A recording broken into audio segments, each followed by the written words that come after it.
ہمارا جو ہے وہ ٹیکس کلیکشن کا اس دفعہ کا ٹارگٹ ہے 60,000 ارب جی. تو وہ سارا اگر آپ دیکھیں گے تو خالی ڈیٹ سروسنگ لون کی ادائیگی اور سود کی ادائیگی میں نکل جائے گا. اور تماشا یہ ہے، حد یہ ہے کہ بیرونی قرضوں کا سود کم ہے، ملک کے اندر جو سودی قرضے چل رہے ہیں ان پر سود زیادہ ہے. ملک کا ایک ادارہ دوسرے ادارے سے کئی ہے، کراچی الیکٹرک ہے، پی ایس او سے پیٹرول لے گا اور ادائیگی لیٹ کرے گا، سود دے گا، اس کے اوپر بھگتے گا کون؟ میں اور آپ. وابڈا ہے وہ پنجاب میں بجلی بنا رہے ہیں، وہ اگر پیٹرول لے گا وہ سود ادا کرے گا، بھگتے گا کون؟ میں اور آپ. اس وقت آپ کا میرا ایک بچہ جو اس پاکستان میں پیدا ہوگا، ایگزیکٹ فگر اس وقت میرے پاس نہیں، 3 مہینے پہلے وہ 1,80,000 تھی، تو میرے گمان ہے آج وہ 3.5 لاکھ روپے ہوگا کم و بیش، یا 3 لاکھ روپے ہوگا. اللہ اور اس کے رسول سے جنگ کا حاصل کیا ہے؟ بھائی جنگ کا مطلب کیا ہوتا ہے؟ تباہی، بربادی. کیا آج آپ کے میرے شہر کے اندر لوگ کھڑے نہیں ہو گئے ایک درجے کے اندر؟ بجلی کے لیے، پانی کے لیے. اور پیٹرول کا ریٹ کہاں چلا گیا؟ ٹیکسز کی بھرمار کہاں چلی گئی؟ روٹی کھانے کو لوگوں کے پاس موجود نہیں ہے. یہ ظاہر کے کچھ جو بھی اسباب ہو، ہمارا اصل مسئلہ ہے کہ ہم نے اللہ تعالیٰ کے نام پر ملک کو لیا، ہم نے اس کے رسول علیہ السلام کے نام پر ملک کو لیا، اور ہم اللہ اور اس کے رسول سے جنگ کو جاری رکھنے پر تلے ہوئے ہیں. کیا مطلب ہے اسٹیٹ بینک آف پاکستان کا ریویو پٹیشن میں جانے کا کہ نہیں اللہ ہم جنگ کریں گے تیرے ساتھ معاذ اللہ؟ کیا مطلب ہے نیشنل بینک آف پاکستان کا ریویو پٹیشن میں جانے کا نہیں ہم جاری رکھیں گے جنگ کو؟ کیا مطلب ہے یو بی ایل کا اور ایچ بی ایل کا اور ایم سی بی کا نہیں ہم جنگ جاری رکھیں گے تیرے ساتھ؟ اور کیا مطلب ہے اس کا؟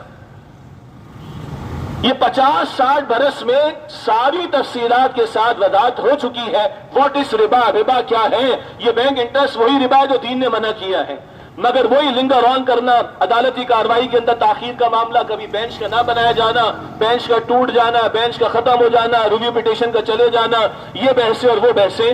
یہ ہم 75 برس ہو گئے آج تک یہ اللہ اور اس کے رسول سے جنگ کا خاتمہ نہیں کر رہے. SAP اسٹرکچرل ایڈجسٹمنٹ پروگرام، انہوں نے کہا ہم تمہارے اسٹرکچر کو ایڈجسٹ کریں گے پیسہ دے کر سود پر. اور آج آپ فگرز نکال لیں 88 سے پہلے کی بے روزگاری کا عالم اس ملک میں کیا تھا، ترقی کی شرح کیا تھی، اینڈ سو آن، اور آج 2022 میں نکال لیں. ہمیں نہیں سمجھ آ رہی، ہم نہیں نکل رہے سود کے دھندے سے، ہم غلامی سے نکلنے نہیں چاہ رہے، سود کے دھندے سے نکلنے نہیں چاہ رہے، اور تباہی آج ہمارے سروں پر کھڑی بھی ہے.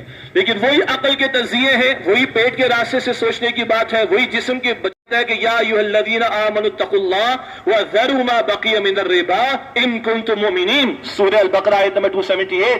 اے ایمان والو اللہ کا تقوی اختیار کرو اور ربا میں سے جو کچھ رہ گیا اس کو چھوڑ دو اگر تم واقعتاً ایمان والے ہو. آیت کے شروع میں ایمان، آیت کے آخر میں ایمان. ایمان کے ساتھ اللہ کہتا ہے سود کو چھوڑ دو.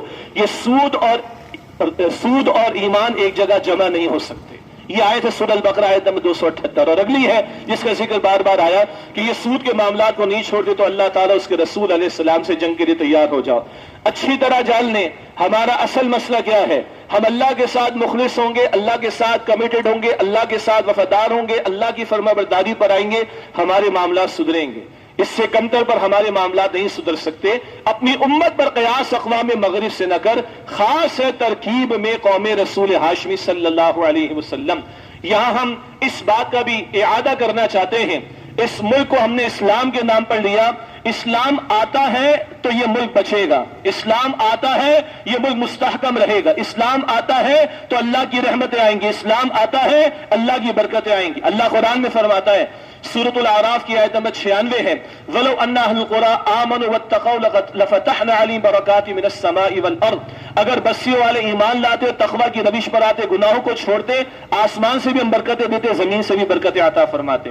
اللہ کا قرآن کہتے ہیں سورۃ المائدہ میں اہل کتاب کے بارے میں، اگر وہ تورات اور انجیل کے احکام کا نفاذ کرتے اور جو کچھ ان پر ان کے رب کی طرف سے نازل کیا گیا اگر ان کا نفاذ کرتے، لَأَكَلُوا مِنْ فَوْقِهِمْ وَمِنْ تَحْتِ أَرْجُلِهِمْ، اپنے اوپر سے بھی کھاتے، اپنے نیچے سے بھی کھاتے.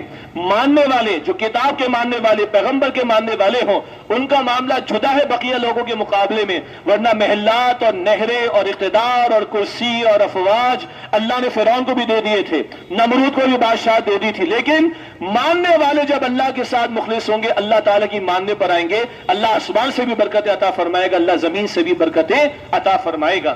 یا ہم گزارش کرنا چاہتے ہیں حکمرانوں سے بھی، بھائی یہ وقتی معاملہ ہے. آج قبرستان میں جا کر دیکھ لو، بادشاہ کے بحث سے اٹھنے والے جنازے میں بھی جب اس کو دفنایا جاتا ہے تو 6 فٹ کا گڑھا ہوتا ہے.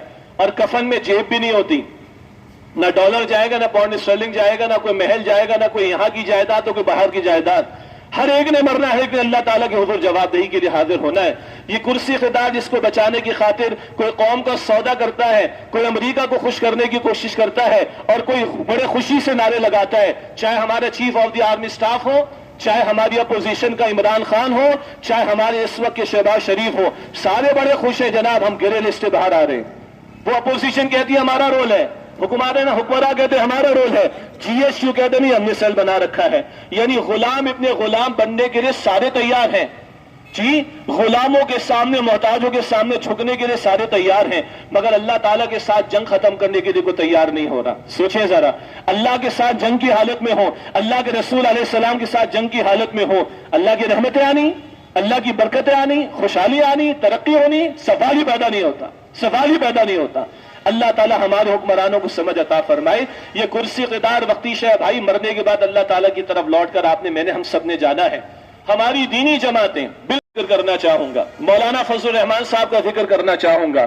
پورے ملک کے اندر ایک محنت ہو جاتی ہے حکومت کو گرانے کے لیے، دھرنے دینے کے لیے، جیم بھی ہو جاتا ہے اسلام آباد، سب کچھ ہو جاتا ہے. آج مولانا فضل الرحمان صاحب حکومت کے اتحادی، ان کے ایک کارکن کی طرف سے، بلکہ ذمہ دار کی طرف سے ایک چھوٹا سا بیان تو آیا، مگر یہ مسئلہ اتنا بڑا ہے کہ چھوٹا بیان نہیں چلے گا میرے بھائی. آپ اتحادی ہیں، اس وقت حکمرانوں کی صف میں بیٹھے ہوئے ہیں، آپ کو تو نکل جانا چاہیے ان کے پاس سے. آج چھوٹا موٹا کوئی مسئلہ ہو جاتا ہے بلوچستان کے کچھ سیاسی پارٹیوں کا، وہ حکومت کو چھوڑ دیتے ہیں. ذرا کوئی ناراض ہو جاتا ہے تو وہ حکومت کو چھوڑ دیتے، اتحادی ہونے سے انکار کر دیتا ہے. کبھی ایم کیو ایم والے فلاں سے بناتے، پھر بنا کر نہیں رکھتے، ہٹ جاتے. یہ سیاسی معاملات چلتے ہیں. کیا تم اللہ اور اس کے رسول سے جنگ کو جاری رکھنے کے معاملے کے باوجود بھی حکمرانوں کے ساتھ اتحادی بن کر بیٹھے رہو گے بھائی؟ یہ بہت بڑا سوال ہے، بہت بڑا سوال ہے. ہم تو سمجھتے ہیں کہ ان کو لیڈ کرنا چاہیے، ساری دینی جماعتوں کو کھڑا کرنا چاہیے. اگر آپ پورے ملک کی سیاسی جماعتوں کو کھڑا کر سکتے ہیں، جمع کر سکتے ہیں، یا کئی ایک کو کھڑا کر سکتے، جمع کر سکتے دھرنوں کے لیے، تو کیا آپ اللہ اور اس کے رسول علیہ السلام سے جنگ کے خاتمے کے لیے کھڑے نہیں ہو سکتے؟ یہاں ہم تمام دینی جماعتوں سے، یہ تنظیم اسلامی بھی ایک قافلہ ہے، ہاں ہم نوٹ کا مطالبہ بھی نہیں کرتے، ووٹ کا مطالبہ بھی نہیں کرتے، ہم تو دینی فرائض کو ادا کرنے کی بات کرتے ہیں. لیکن ہم تمام دینی جماعتوں سے اپیل کرنا چاہیں گے، خواہ وہ جماعت اسلامی ہو، جمعیت علماء اسلام ہو، یا جمعیت علماء پاکستان ہو، جمعیت اہل حدیث ہو. بقیہ کے حضرات تو اس وقت حکومت کے اتحادی ہیں، اویس ورانی صاحب بھی ہوں، ساجد میر صاحب بھی ہوں، مولانا فضل الرحمان صاحب بھی ہوں، یہ حضرات تو حکومت کے اندر موجود اتحادی ہیں. ہم ان سے بھی گزارش کریں گے، تمام دینی جماعتوں سے بھی گزارش کریں گے، اور علماء کرام سے بھی گزارش کریں گے. ہمارے محترم عامر خان صاحب نے ابتدا میں لفظ جھوٹا استعمال کیا تھا. آپ کو شاید عجیب محسوس ہوا ہوگا، سخت محسوس ہوا ہوگا، تلخ محسوس ہوا ہوگا. ان کے بیک گراؤنڈ میں وہ پورا خطاب ہوگا جو اس وقت میرے ذہن میں بھی تازہ ہے. یہ لفظ جھوٹا مفتی تقی عثمانی صاحب نے استعمال فرمایا ہے. 2018 کا ان کے خطاب میں انٹرنیٹ پر، یوٹیوب پر اویلیبل ہے، 25 منٹ کا. اور انہوں نے کہا کہ ہمارے حکمرانوں کو انگریز کے دور سے بات سمجھ میں آ گئی ہے کہ جو جھوٹا لے کر آئے گا اس کی بات کو مانیں گے. ہاں، ہم تنظیم اسلامی کے رفقا، ابتدا میں ذکر ہوا، بار بار ذکر کریں گے، ہم توڑ پھوڑ کے قائل نہیں. اپنے بھائیوں کی دکانیں جلانا، اپنے بھائیوں کی گاڑیاں جلانا، اپنے بھائیوں کی گاڑیوں کی شیشے توڑنا قطعاً غلط بات ہے. ہم پر امن لوگ ہیں، لیکن پر امن بنیاد پر ہم احتجاج کی بات کرتے ہیں، بات پیش کرنے کا تقاضا کرتے ہیں. لیکن مفتی تقی عثمانی صاحب فرماتے ہیں کہ ہماری حکومتوں کو انگریز کے دور سے بات سمجھ میں آ گئی ہے کہ جو جھوٹا لے کر آئے گا اس کی بات کو مانیں گے، اور جو جتنا تگڑا جھوٹا لے کر آئے گا اس کی بات کو فوراً مانیں گے. اس سے ہم یہ سمجھتے ہیں یہ پبلک پریشر کا نام، یہ پبلک پریشر دیتی رہی. کراچی کے لوگ کھڑے ہوئے ہیں، الطاف حسین سے محبت کرنے والوں نے کتنے پریشر ڈالے، الطاف حسین سے محبت کرنے والوں نے شہر کا کیا حال کیا، الطاف حسین سے محبت کرنے والوں نے کتنی ہڑتالیں کی. بحث میں نہیں جاتا. کیا ہم اللہ کو منہ دکھانے کے قابل ہیں؟ ہم محمد رسول اللہ علیہ السلام کو منہ دکھانے کے قابل ہیں کہ تم اپنے قائد کے لیے، اپنے لیڈروں کے لیے کھڑے ہو جاتے تھے، تمہارے لیڈر کی شان میں گستاخی ہو، تم کھڑے ہو کر شہر کو جلا دیا کرتے تھے، میرے احکامات ٹوٹتے رہے، میرے ساتھ جنگ کا معاملہ رہا، میرے رسول کے ساتھ جنگ کا معاملہ رہا، تم کھڑے نہ ہوئے. یہ کراچی والے کیا جواب دیں گے؟ 2.5-3 کروڑ کی افراد کی آبادی. یہ 10 لاکھ یہاں پر کھڑے ہو جائیں اور کہیں نہیں چلے گا سود کا دھندا. چل سکتا ہے سود کا دھندا؟ نہیں چل سکتا. یہ غیرت دلانے کے لیے یہاں پر کھڑے ہوئے. مرنا ہم سب کو میرے بھائیو بزرگوں، موت آنی ہم سب کو آنی ہے. اللہ تعالیٰ کے عذاب آتے، اللہ تعالیٰ کی تنبیہات آتی، اللہ تعالیٰ کی پکڑ آتی. اور آج اس ملک کے حالات ہیں، جو کچھ ہو رہا ہے آپ کے میرے سامنے، یہ بڑی سخت آزمائشیں ہیں، یہ سخت تنبیہات ہیں، یہ سخت پکڑ کے معاملات ہیں جو اللہ تعالیٰ کی طرف سے آ رہے ہیں. اور اللہ کا قرآن بتاتا ہے کہ کن لوگوں کو بچایا جاتا ہے. ینہون عن السوء، جو بدی سے روکنے والے ہوں، جو برائی سے روکنے والے ہوں، خود بھی بدی سے بچنے والے ہوں، دوسروں کو بھی بدی سے روکنے والے ہوں. اسی لیے میں نے وہ آیت تلاوت کی تھی. اور ہر مرتبہ اس مظاہرے کے موقع پہ جب ہم یہاں حاضر ہوتے ہیں، یہ آیت کریمہ تلاوت کی جاتی ہے کہ ہمیں کیوں کھڑا کیا گیا، اس امت کو کیوں کھڑا کیا گیا. نمازیں پہلے بھی تھیں، زکوٰۃ روزہ حج پہلے بھی تھا، اس سے پہلے تعلیمات اور بھی تھیں، وہ تعلیمات بھی ہمارے لیے ہیں، مگر اس سے بڑھ کر ختم نبوت کے بعد اب اس دین کے لیے کھڑا ہونا ہمارا فرض ہے. اور قرآن کہتا ہے سورہ آل عمران آیت نمبر 110 میں، کنتم خیر امت اخرجت للناس تأمرون بالمعروف وتنہون عن المنکر، تم بہترین امت ہو جنہیں لوگوں کے لیے برپا کیا گیا، اور تم نیکی کا حکم دو گے، تم بدی سے روکو گے. اس مقصد کے لیے تنظیم اسلامی کے رفقا یہاں کھڑے ہوئے. ہم اللہ کو جواب تو دیں، اللہ ان حکومتوں کو ختم کرنا ہمارے اختیار میں نہیں تھا، ان حکمرانوں کا اختیار تو تیرے اختیار میں تھا، ان کے دل تیرے ہاتھ میں تھے، اللہ ہمارے اختیار میں تو نہیں. اللہ اس سارے نظام کو تلپٹ کر دینا بھی ہمارے بس میں نہیں، مگر زبان سے کہنا، روکنے کی کوشش کرنا، سمجھانے کی کوشش کرنا، بتانے کی کوشش کرنا، وارن کرنے کی کوشش کرنا، ریکویسٹ کرنے کی کوشش کرنا، دعوت دینے کی کوشش کرنا اور انوائٹ کرنے کی کوشش کرنا، یہ اللہ ہمارے بس میں تھا. ہمیں بھی تو مر کر اللہ تعالیٰ کو جواب دینا، اس لیے ہم یہاں پر کھڑے ہیں. تنظیم اسلامی کے بانی ڈاکٹر اسرار صاحب رحمۃ اللہ علیہ واضح طور پر اس بات کے قائل تھے کہ نظام کی تبدیلی انقلابی راستے کے بغیر نہیں آ سکتی. یہ انتخابات کا نظام ٹھپے پہ ٹھپے لگ رہے، سب کو پتا ہے جی، مجھے بھی پتا، آپ کو بھی پتا ہے. پچھلا والا بھی لایا گیا، وہ کہتا مجھے نکال دیا گیا. آج آنے والے کہتے ہیں ہم تو آئے نہیں، وہ بھی لا کر بٹھائے گئے ہیں. یہ ساری میوزیکل چیئر ہم دیکھتے چلے آ رہے ہیں، اس پر کوئی تبصرہ فرسودہ نظام پر مجھے نہیں کرنا. یہ انتخابی ریاست کے ذریعے چہرے بدلیں گے، نظام نہیں بدلے گا.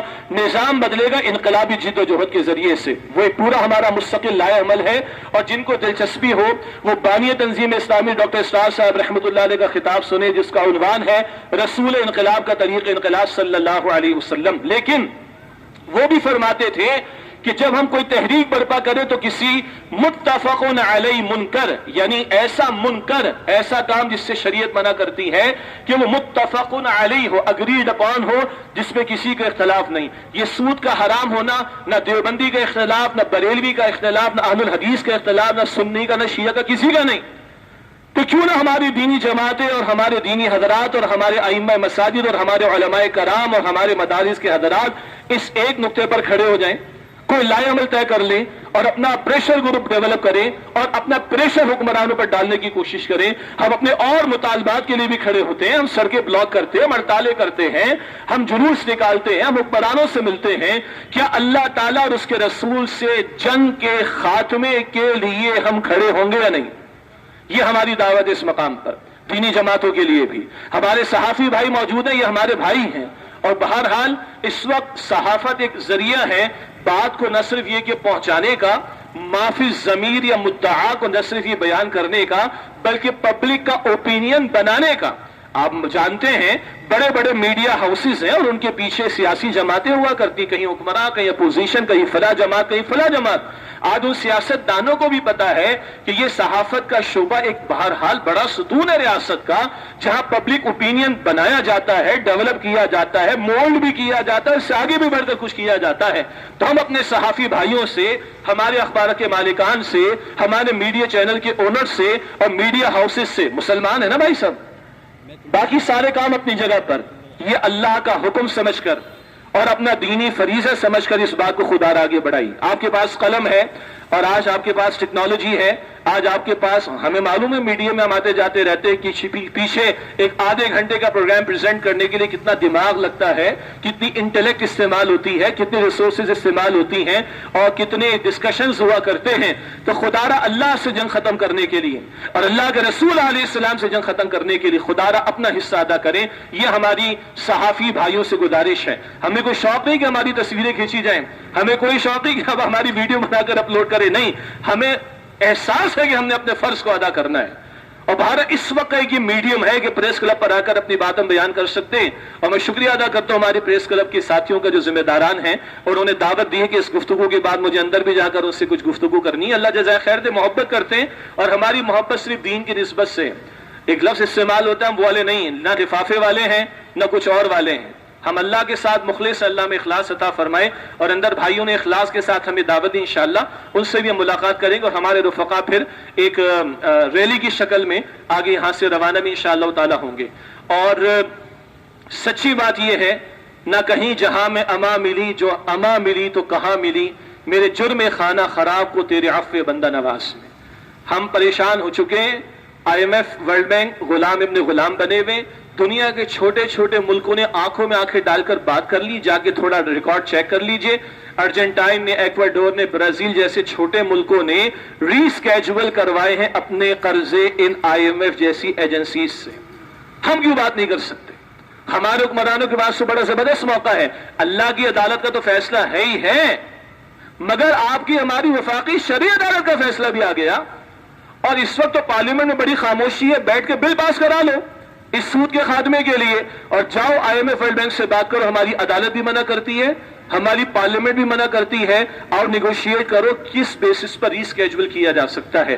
اس میں ٹیکنیکل ایسپیکٹس بھی ہیں کہ ڈیٹ ایکویٹی سویپ کیا ہو سکتا ہے, ہم اپنے ایسٹس کے اندر ان کو پارٹیسپیٹ کرا کے کس طرح کچھ پے آف کر سکتے ہیں, کس طرح اپنے قرضوں کو ری سکیجول کر سکتے ہیں. یہ ٹیکنیکلٹیز وہ لوگ جانتے ہیں جو فیلڈ کے ہیں. میں تو مختصر بات رکھ رہا ہوں, لیکن جو لوگ ایکسپرٹ ہیں وہ جانتے ہیں, اور ان کی ریکمنڈیشنز موجود ہیں. یہ سب پاسبل ہے, لیکن مسئلہ کے اندر ایمان تو ہو, مسئلہ ہے کہ اللہ پر توکل تو ہو, اللہ پر یقین تو ہو. تو ساری دنیا کے سامنے جھک کر ہم نے دیکھ لیا ہمارے مسائل حل نہیں ہوتے. کیسے حل ہوں گے؟ اگر اللہ سے جنگ کرنے کو تیار بیٹھے رہیں گے, اللہ کے رسول علیہ السلام سے جنگ کرنے کے لیے تیار بیٹھے رہیں گے, تو جنگ کا نتیجہ تباہی کے سوا کیا ہوتا ہے؟ یہ ہمارا حال ہے. خدا را اس جنگ کو ختم کرنے کی بات کی جائے. ہم سمجھتے ہیں کہ ہماری حکومت آگے بڑھے, ہم گزارش کرتے ہیں کہ ہماری حکومت آگے بڑھے. اسٹیٹ بینک سے بھی کہے کہ واپس لے, کیونکہ وہ حکومت کا بینک ہے. نیشنل بینک کو کہا گیا تو اچھی بات ہم اپریشیٹ کریں گے, اور عوام پریشر ڈالے ان نجی بینکوں کے اوپر. بہرحال اگر عوام نے سودی کھاتے کھول رکھے تو حرام ہے وہ بھی. حکمران کو ہم کہہ رہے ہیں کہ وہ اپنا کام کرے, مجھے اور آپ کو بھی اپنا کام کرنا ہے. ضرورت ہے تو کرنٹ اکاؤنٹ کھولیں, وہ مجبوری ہے ٹرانزیکشنز کے لیے. لیکن سودی کھاتے اگر ہم نے کھول رکھے ہیں, سود پر ہم اپنے بزنسز کو چمکا رہے ہیں, سودی قرضے لے کر بینکوں سے ہم اپنی بلڈنگیں بنا رہے ہیں, تو ہم بھی تو اللہ اس کے رسول سے جنگ کر رہے ہیں. ایک بات چلی کہ جناب بائیکاٹ ہونا چاہیے, بالکل ہم حق میں ہیں, نکال لیں اپنا پیسہ وہاں سے. جن کا کرنٹ اکاؤنٹ ہو کسی دوسرے بینک میں لے جائیں. اور یہ مالیاتی ادارے چلانے والوں کو مال چاہیے ہوتا ہے. آج 29 جون ہے نا, کل ان کا ایئر کلوزنگ ہے. خدا کی قسم اگر ابھی جہاں تک یہ بات پہنچتی ہے, صبح کل جا کر کھڑے ہو جائے نا 10 لاکھ افراد, 22 کروڑ میں 10 لاکھ کو بڑی بات ہے جی. اور کل صبح پورے پاکستان میں کہہ دیں ایچ بی ایل والوں کو, ایم سی بی والوں کو, یو بی ایل والوں کو نکالو جناب اکاؤنٹ کلوز کر رہے ہیں, ڈالنے کسی اور. لیکن میں کرنٹ کی بات کر رہا ہوں بھائی, سودی کھاتوں کی بات نہیں کر رہا میں. یہ پریشر جائے گا, جو مال کا دیوانہ وہ اس کو چکر آ جائیں گے, جنہیں تارے نظر آ جائیں گے. تو یہ بائیکاٹ کے حق میں ہم ہیں, لیکن عوام اپنا کام بھی کرے. عوام نے اگر سودی اکاؤنٹ کھول رکھے, سودی کھاتے کھول رکھے, سودی سرمایہ کاری کر رکھی ہے, سود پہ پیسہ لگ کر بلڈنگیں بنا رہے, سود پہ پیسہ لے کر جو ہے وہ سرمایہ کاری کر رہے, سود پر کمائی کر رہے, حرام ہے یہ, حرام ہے یہ, حرام ہے یہ. اور آپ نے حدیث سنی, کیوں اس قدر ہمارے جذبات ہونے چاہیے, نہ ہو تو ہم بغیر قسم کے لوگ ہوں گے. اللہ کے پیغمبر فرماتے صلی اللہ علیہ وسلم, سود کے گناہ کے 70 درجے حصے, کم ترین حصہ ہے کہ کوئی شخص اپنی ماں کے ساتھ زنا کرے. جھرجھری آئی, ہل جاتا آدمی پہلی دفعہ حدیث سن کر. کیوں؟ ہم سمجھ نہیں ہوتے کسی برائی کی برائی کو. تو اللہ کے نبی حدیث میں اور اللہ تعالیٰ کبھی قرآن میں ایسی مثال ہمیں دیتا ہے کہ آپ بھی ہل جائے اپنی جگہ سے. تو سود کے گناہ کے 70 حصے, کم ترین یہ ہے کہ کوئی اپنی ماں کے ساتھ منہ کالا کرے. تو باقی 69 حصوں کا عالم کیا ہوگا؟ اور حدیث میں آتا ہے, یہ تو ابن ماجہ شریف کی روایت ہے, موطا امام مالک کی روایت ہے, 1 درہم سود کا کھانا, یعنی سود پہ لگا کر پیسہ کمانا, 1 درہم سود کا کھانا, یہ 36 مرتبہ زنا کرنے سے زیادہ بڑا جرم, 36 مرتبہ زنا کرنے سے زیادہ بڑا جرم. بہرحال اللہ اور اس کے رسول کے واضح احکامات, اور ملک میں عدالتوں کی سطح پر واضح طور پر فیصلے آ چکے. اس کے بیک اینڈ پر کہیں ساری سفارشات، سارا ہوم ورک موجود ہے، صرف حکمرانوں کو ہمت کرنے کی ضرورت ہے. اور اگر وہ یہ نہیں کرتے تو میں عرض کروں گا اگر یہ قوم بجلی کے لیے، پانی کے لیے، روٹی کے لیے سڑکوں پر آتی ہے، یہ قوم اگر اپنا سیلز ٹیکس کا ریٹ کم کروانے کے لیے سڑکوں پر آتی ہے، ہمارے تاجر اپنے سیلز ٹیکس کو اور ابھی سپر ٹیکس بھی لگا کم کروانے کے لیے اگر ہڑتالیں کرتے ہیں اور حکمرانوں پر پریشر ڈالتے ہیں، تو ہم مسلمانوں میں غیرت ہے یا نہیں کہ ہم اللہ اور اس کے رسول سے جنگ کے خاتمے کے لیے باہر آنے کی کوشش کریں؟ یہ عوام کھڑی ہوگی، اس کا پریشر باہر والوں پر بھی جائے گا. حکومت بھی کہہ سکتی ہے ہماری عوام نہیں مانتی، اور دنیا میں یہ پریشر، اس کی اہمیت بہرحال مسلمہ بات ہے، مگر وہ دنیا والوں کا پریشر ڈالنے کا طریقہ ہوگا. یہ میرا اور آپ کا دینی فریضہ ہے، یہ میرا اور آپ کا ایمان کا تقاضا ہے. ہم خود بھی سود کی شکل سے بچیں. سیدنا عمر فرماتے رضی اللہ تعالی عنہ، تعو ربا و ریبا، ربا تو چھوڑو، جہاں ربا کا، سود کا شک بھی آ جائے اس کو بھی چھوڑ دو. یہاں سے ہم نے شروع کرنا ہے اور ایک منظم طریقے پر بات کو آگے بڑھانا ہے. اللہ تعالی ہمارے حکمرانوں کو بھی ہدایت دے، سمجھ دے، صحیح فیصلوں کی توفیق دے. ہمارے ان بینکس کو، مالیاتی اداروں کے مالکان کو بھی اللہ ہدایت دے، سمجھ دے، اور اس جنگ کے خاتمے کے لیے کھڑا ہونے کی توفیق دے، نہ کہ اس جنگ کو مزید آگے بڑھانے کے لیے یہ کھڑے ہوں. اللہ ہماری دینی جماعتوں کو، ہمارے ائمہ مساجد کو، ہمارے علماء کو، ہم سب کو توفیق دے کہ ہم منظم ہو کر اس ایک نقطے پر کہ اللہ اور اس کے رسول سے جنگ کا خاتمہ ہو، ہم کھڑے ہو جائیں.